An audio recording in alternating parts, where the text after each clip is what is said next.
It's come down to this, Vegeta. I may be short in stature, but you are short on time. Because it's Kriller time!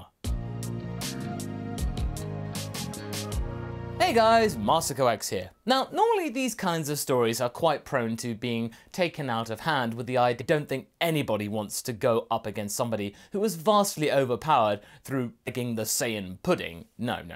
However, today's subject, Krillin, certainly would be a viable candidate to somebody who would be given something to utilize and everything possible to remain strong, or at the very least relevant. However, I feel like Krillin would play by the rules. That has surprisingly been common within the Dragon world, but rarely touched upon in extensive detail.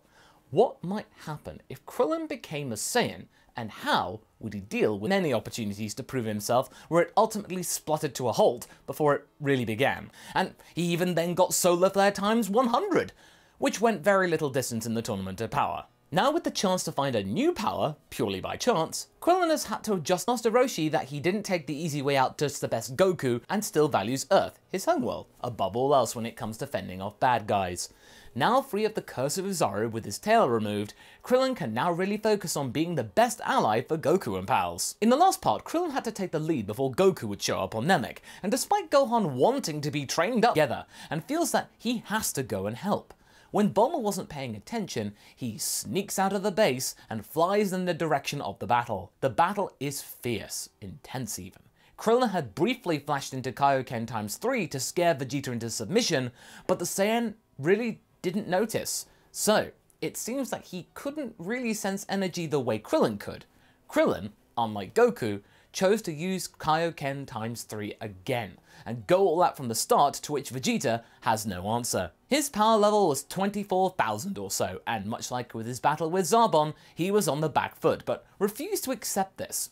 After being battered around by Krillin some more, Vegeta is getting absolutely manic. I mean, what do you expect? He's not getting it his own way. How can an imposter outclass the prince? Get out of here! But I want to help, Krillin! I'm tired of being cooped up in that base! Base, eh? So there's more of you. Interesting. Krillin is getting anxious. He charges forward and engages in Kaioken times 5, something he didn't want to resort to as he hadn't perfected it all that well, or at least as much as he would have liked. This shut Vegeta up, and quickly. Looking bruised and battered, Vegeta is out cold, and Gohan is now on the ground, frantically shaken. Dende comes up to Krillin and introduces himself to Gohan. So, what are we gonna do with him? Gohan points to Vegeta, out cold on the floor. Well, we can't take him back to base. He'll tear us apart, or else lure Frieza there. Whew. But we just can't leave him here, or else he'll come back stronger.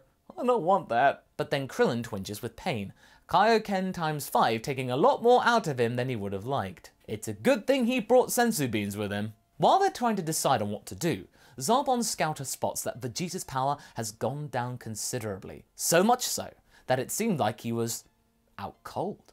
That's not right. As much as Zarbon felt extremely satisfied to see this, he had to do his duty and let his master know. Lord Frieza, it appears that your pet monkey has had the wind removed from his sails. Oh my goodness, I did not expect that to happen today. Seems like whatever that was that gave us a fright had some get up and go. How amusing. Zarbon, be a dear and take the prince back to the ship for a tune-up. Zarbon sighs, hoping that they could have just left him there to rot, but he ultimately complies. This of course catches the attention of Krillin, and so they now have no choice but to retreat and leave the prince there.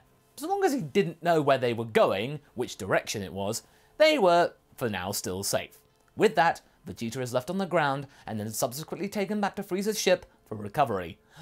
That might have been a big mistake, Frieza. When our heroes get back to base, Gohan, Krillin and Dende are processing the events and feel that they got extremely lucky. But now, they sense the power of Zarbon's taking Vegeta away, meaning that he will heal, probably. And if the same thing happened to Krillin that happened to Vegeta, that Zenkai, then it will be raring for round 3. Now healed up with a bean, Krillin feels absolutely fantastic, and much stronger than before. That Kaioken had been much more brutal than he had thought. Dende gives his thanks for his rescue, and suggests that maybe the gang go to see Elder Guru for some answers. He actually also has a Dragon Ball, and he could offer guidance perhaps in the darkest hour for the Namekians.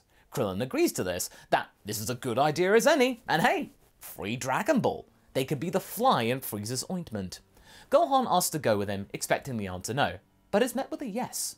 Gohan, I can't afford you to pull another stunt like that again. It almost cost us both our lives. In the long run, you're safer with me. Bulma rounds on them. What is that supposed to mean? Am I not capable of taking care of a kid? You let him run free and he almost got killed. Bulma then blinks and remembers that, oh yeah, that did happen.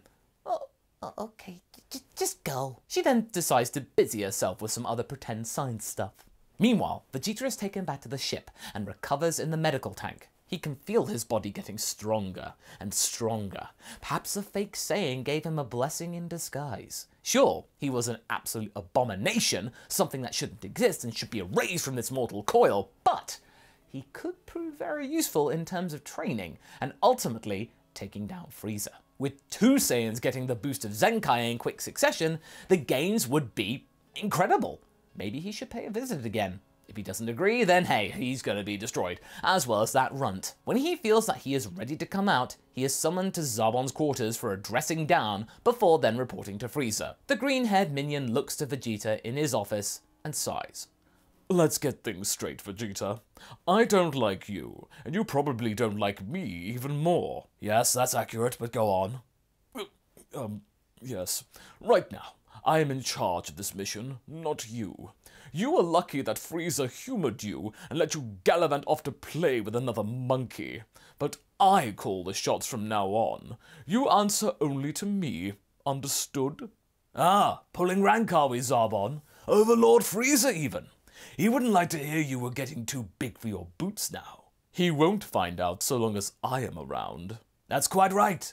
As long as you're around. What? What do— Ugh! Vegeta surges forward and grabs Zarbon's torso. You should have left me behind. He explodes in an arc of light and energy, much like he did on Earth when exploding from that cave when he was getting angry with Goku. The power is enough to vaporize Zarbon and a good chunk of the ship. In the midst of the chaos, Vegeta's power had risen to 40,000 and caught Zarbon napping. Thusly, he couldn't buff up to counter.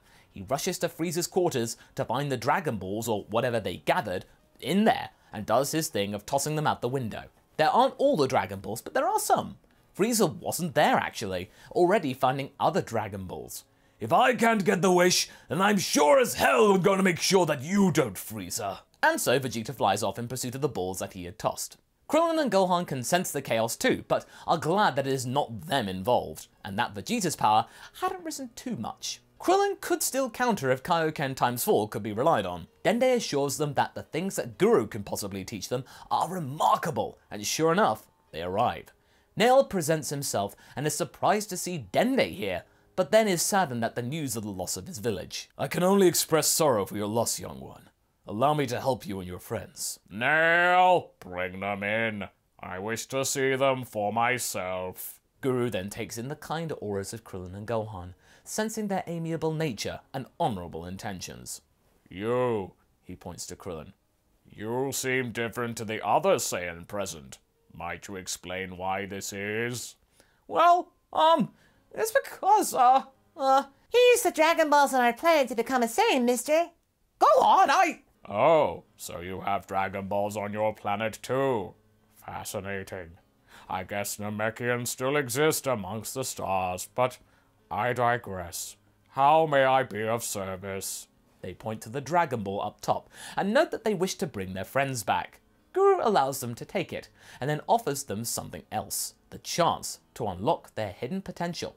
Gohan is amazed. At last, he could get stronger and contribute to things instead of just being hidden away all the time. He knew he could do it. He wouldn't let Mr. Piccolo down. Gohan goes first, and he can feel his power surge incredibly. Sure enough, he had tons of potential. His power was now much greater, similar to Krillin's when he had arrived on Namek pre the Vegeta fight. When Krillin did it, he felt absolutely incredible. Those Zenkais, this was nothing. His power had surged from about 15,000 to 80,000. Wow.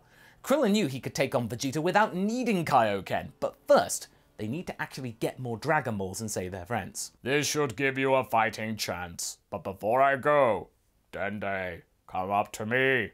How could I forget one of my own children? He motions Dende to have his potential unlocked, and this is where he gains the power of healing. Guru smiles, but then coughs, noting that they have to act soon, or else the balls will be inert due to Guru passing out of old age. Vegeta is feeling jubilant, and something else had changed. Since recovering in the medical tank, he seemed to have gained the ability to sense energy of sorts, like the Earthlings kept on talking about. Excellent! No need for those ridiculous scouters! But before he could do anything about this, he felt a terrible sensation with this newfound power of his.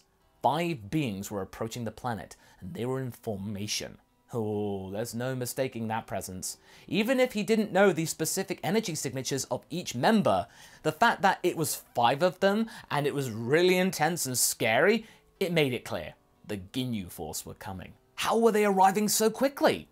Well, Frieza had anticipated this from the very start. He knew that Vegeta would go rogue, he knew that. He was just waiting for the moment that it happened, and he had the Ginyus ready to step in at a much quicker notice and get rid of the Monkey Prince for good. Yes, this is all well and good, but it's a shame Zarbon is no longer with us to enjoy in the chase. He takes a sip of wine, now looking out of the window of his damaged quarters. He didn't feel too upset about losing a few of the balls. Captain Ginyu would get them back quickly. Krillin was flying back with the Dragon Ball, and Gohan and Dende following close behind. But suddenly, Vegeta accosts them, looking terrified. No time to explain! I need your help! What do you think I am, an idiot? I ain't falling for your tricks, Vegeta! I beat you twice now! I ain't fighting you again! It wouldn't be fair for you! Cease your prattle! If you can sense energy like I can, cast your eyes upwards and feel that! He points to the sky, and it dawns on Krillin and Gohan that 5 very strong scary powers were coming. They had been distracted before by Guru's power increase, and the Dragon Ball acquisition they hadn't noticed. Our battle isn't over yet, imposter, but I feel that we have a bigger issue at present to deal with. Besides, it seems that your newfound Saiyan powers might be of use to me, and perhaps yourself. Do you feel more spirited after each heavy battle? Krillin silently nods. That is one of our greatest assets in battle. Every time we reach the brink of death or major injury and live to tell the tale, we come back stronger than ever. If we can make use of this in time, we can send those guys packing, and maybe Frieza too. Gohan chimes in. So what you're saying is you want to join forces or something? You could say that. Well, Krillin didn't expect this to happen. And that's where we're going to be leaving things for right now. So what do you guys think? Is Vegeta going to keep his word? Will Krillin prove to be good against the Ginyu Force? Leave a comment below, and let's get this discussion going. And I shall see you in the next video. Catch you later!